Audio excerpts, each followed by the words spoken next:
आदरणीय पवार साहेबांनी मला 90-91ला तिथं बारामतीचं प्रतिनिधित्व दिल्यानंतर मला एक तर भीती होती, कारण पवार साहेबांच्या सारखा नेता बारामतीकरांचं 67, 72, 78, 80, 85, 90 प्रतिनिधित्व करतायत आणि नंतर आपण तिथं जायचं आणि जर आपण कमी पडलो तर बारामतीकर बिन पाण्यानेच माझी करतील, बाकी काही ठेवणार नाही.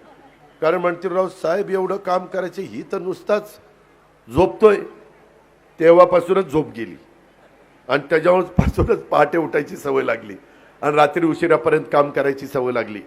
तेव्हापासून बारामतीकरांनो 91 पासून आजपर्यंत विकासाच्या बाबतीमध्ये मागं बोळून बघितलं नाही. सतत विकास विकास विकास विकास करत. एक महत्त्वाचं बघा काय झालंय, बऱ्याचशा गावात जायचो ना तर त्याच्यामध्ये त्या नाही गावच्या पुढाऱ्यावर असा राग आहे. अरे सगळ्यांवर नाही, जे गडबड करतात त्यांच्यावर. काय झालं ते म्हणले की दादा तुम्ही काम फार करता हो, पैसेही फार देता, पण गावचा पुढारी आम्हाला लयच त्रास देतोय. नुसतं गावात नाही, काही म्हणले तालुक्याचे पुढारी काही त्रास देत आहेत. मी म्हणलं बाबा त्या माय माऊलींनो बांधवांनो, गावच्या पुढाऱ्याचा, गावच्या नेत्याचा आणि तालुक्याच्या नेत्यांचा राग उद्याच्या 20 तारखेला माझ्यावर काही काढू नका.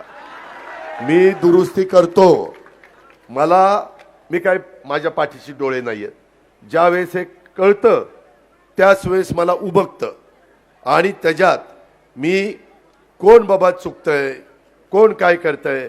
आता काही संस्थांमध्ये देखील भरती होताना काही संचालक, काही सगळे नाही, स्वतःचीच नात्यागोत्यातली मुलं भरतायत. आणि अरे कळलंय मला सारखं काय. आणि ऐका, तुमच्या मनात जे तेच मी बोलतोय, पण माझ्या मनात ते 20 तारखेला झालं पाहिजे. तर त्यामध्ये मी दुरुस्ती करतो. आता इथून पुढं कुणी जरी चेअरमन असले, किती जागा भरायच्या, इतक्या. कोण डायरेक्टर, तुझी यादी बघू. वेगवेगळी गोरगरिबाची मुलं घेतलीत का, सभासदांची घेतलीत का, वेगवेगळ्या समाजाची घेतलीत का. कारण आपण ज्यावेळेस शिवशाहू फुले आंबेडकरांची विचारधारा मांडतो त्यावेळेस कृती देखील आपली तशी दिसली पाहिजे. त्याच्यामध्ये आपल्याला ते दाखवता आलं पाहिजे. त्याकरता खरेदी विक्री संघ, दूध संघ, मार्केट कमिटी, माळेगाव कारखाना, सोमेश्वर कारखाना, ज्या काही संस्था आहेत, बारामती बँक, पीडीसीसी बँकेमध्ये आत्ता सांगतोय 1000 मुलांची भरती, मुलींची भरती होणार आहे. पण त्याच्यात परीक्षा आहे, त्याच्यात 90 मार्काचा पेपर आहे. आपली मुलं मुली, तुमच्या स्वतःची मुलं मुली तुमच्यावर गेली असतील तर अडचण आहे, पण आईवर गेले असतील तर नक्की पास होतील. मला चांगलं माहिती आहे. त्याच्यामुळं आईवर गेलेले मुलं मुली मेरिटमध्ये पास होतील. काल मी महाराष्ट्रामध्ये दौऱ्यावर होतो. काल जे टेक्स्टाईल पार्कमध्ये घडलं त्याच्यामुळं मला पण वेदना झाल्या. मी तुम्हाला सगळ्यांना माहिती आहे, मी कधी पण माझे विरोधक आले तरी त्यांचं काम होण्यासारखं असेल तर करतो. तर काकींचा तर प्रश्नच नाही, त्या माझ्या आईसारख्याच आहेत.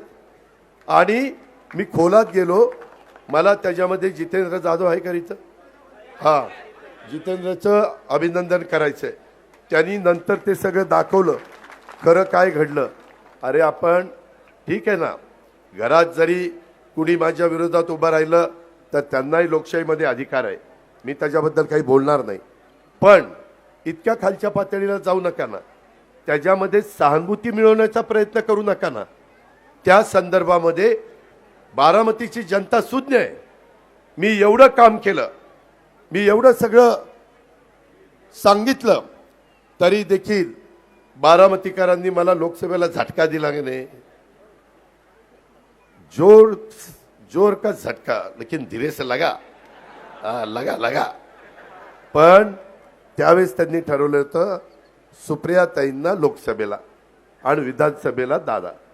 आता ते ठरवलंय ते तसं करा.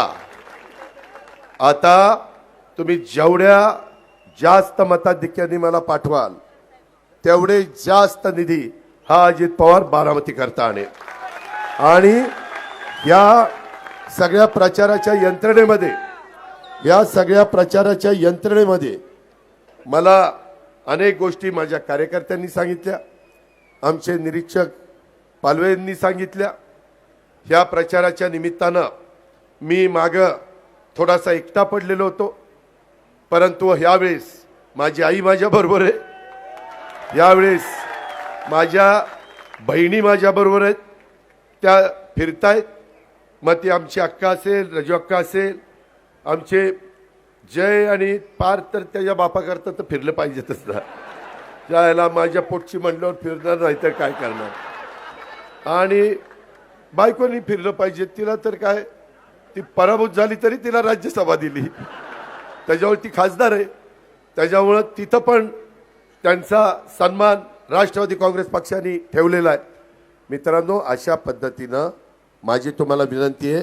मला एक चिठ्ठी आली की दादा अजूनही काहींना भावनिक करण्याचा प्रयत्न होतोय. काही घरात कट्टर दादांचं घर, त्या डीडीनं काय उत्तर दिलं, डीडी कुठे रे आहे का, अरे अरे त्याला सलामच केला पाहिजे. त्याला कुठनं तरी फोन आला आणि पट्ट्याने असं का उत्तर दिलं. तशा पद्धतीनं सडेतोड उत्तर द्यायला शिका. त्याबद्दल कुणाला घाबरण्याचं कारण नाही. तुमच्याकडनं चूक होऊन देऊ नका. तुमच्याकडनं चूक नाही झाली आणि कुणी तुमच्यावर दबाव आणण्याचा प्रयत्न केला तर हा अजित पवार तुमच्या पाठीशी आहे. त्यामध्ये काही म्हणतात बाबा आम्ही दोन्ही पवारच आहे, मग 2 तिकडे द्या 2 आम्हाला द्या 4. मला तसं चालणार नाही, 4ही मलाच पाहिजे. काम वाजून घ्या खणखणीत आणि मतं पण तशाच पद्धतीनं द्या. असं 2-2ची भानगड काही करू नका. छोटं कुटुंब सुखी कुटुंब नको इथं. आपल्याला इथं भरपूर परिवार आपल्याला वाढवायचा आहे. बारामतीचा आणि चौदरवाडीचा आमचा यादवराव आला का, त्यांनी पण बरेचदा यादवरावनी तर यादवराव तू चौदरवाडीचं सांगायचं ना, चौदरवाडीमुळं ही निराकारा उपसा सिंचन योजना झाली.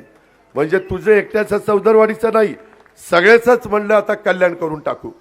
कारण लोकही उद्या म्हणतील ह्यालाही इतके वर्ष दिले, ह्याने तरी काय दिवा लावला. आता दिवाच लावतो पाणीच देतो, त्याच्याशिवाय त्या ठिकाणी गप्प बसत नाही.